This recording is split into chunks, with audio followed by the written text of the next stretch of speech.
do now is we're going to talk a little bit of college football. A couple big things took place this weekend.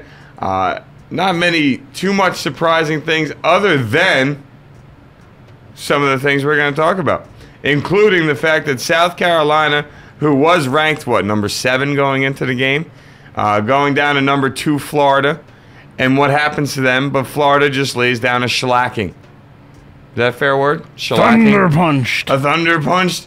Now, you need a, yeah, maybe. I can see a thunder punch on that one. Yeah, you know why? The worst part about this whole, look, I got to say one thing before we really talk about this game. Explain to me how a team in one half amounts a total of 29 yards of offense and still leads 21-6 at half. 29 yards of offense, and they scored 21 points. Thunder punch. What is that?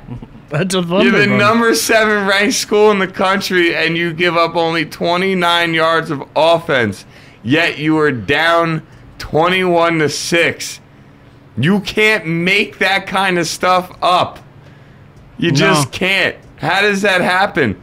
I mean, in the game, Florida only threw the ball for 94 yards, but it was 94 yards and 4 touchdowns. Yeah. That's where it comes in. But yeah, I mean, the turnovers just killed South Carolina. They had 3 alone in the first half. Just alone. Connor Shaw just didn't look good. 9 of 20 for 72 yards. And, I mean, even they brought in a kid, Dylan Thompson, who was 8 of 20 for 83 yards and an interception. There was just a lack of offense, really, on both sides of the ball. It just happened to be that even though Florida put up very little offense, they were able to win the game. They were able to get in the end zone. That's the important thing. It was a game of field position, and they just dominated the field position. I mean, look, it's just simple. Neither team broke 200 yards of offense. Neither team. 191 yards of offense for South Carolina, 183 yards of offense South Carolina only Florida. ran the ball for 36 yards total. And that's on 26 attempts. They averaged less than 1.5 yards per carry.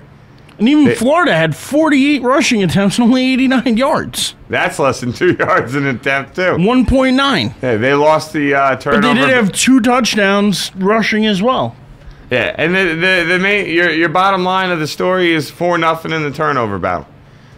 You know, more than anything else, that's your bottom line. 4-0 in the turnover battle. Florida held the ball for 11 more minutes in the game. So, I mean, all in all, I don't want to say Florida dominated this game. I almost want to say that Florida came more prepared to play. I don't even like saying that they dominated. I know they won 44-11, and I know by looking at that score, you're like, they dominated this game. I think they're the first team in FBS history to win back-to-back games having, I think, less than 200 yards of total offense, or maybe it was less than 100 yards passing in each game. Either one, it's still like how that's just unbelievable. And that's the thing. It's like you sit here and we're at the time of year in college football where you're pretty much starting to say who can compete for a national championship. You know, what are the teams out there that you look at and say can compete for the big one?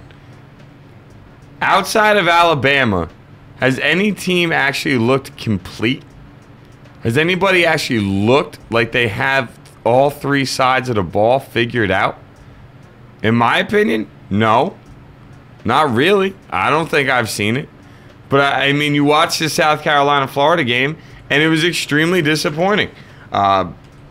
And I do want to say that 3 turnovers in the first half. They only turned it over one more time in the second half.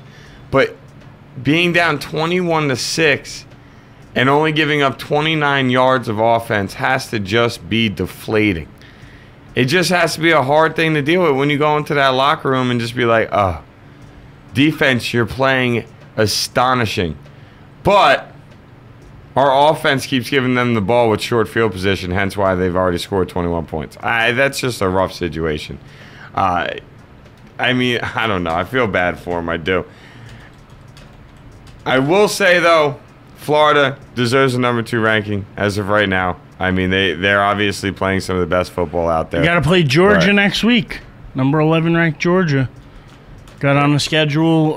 I mean, tough stretch for a lot of teams coming up, especially in the SEC. But, yeah, you got, South Carolina just kind of ran through their gauntlet, having to play Georgia, LSU, and Florida all back-to-back-to-back. Florida kind of gets a little taste of that next week by going up to face Georgia. Yeah, and you know what? South Carolina went from the hot team in the world of college football to, after 2 weeks against SEC opponents, to not too hot. For lack of a better phrase, not too hot.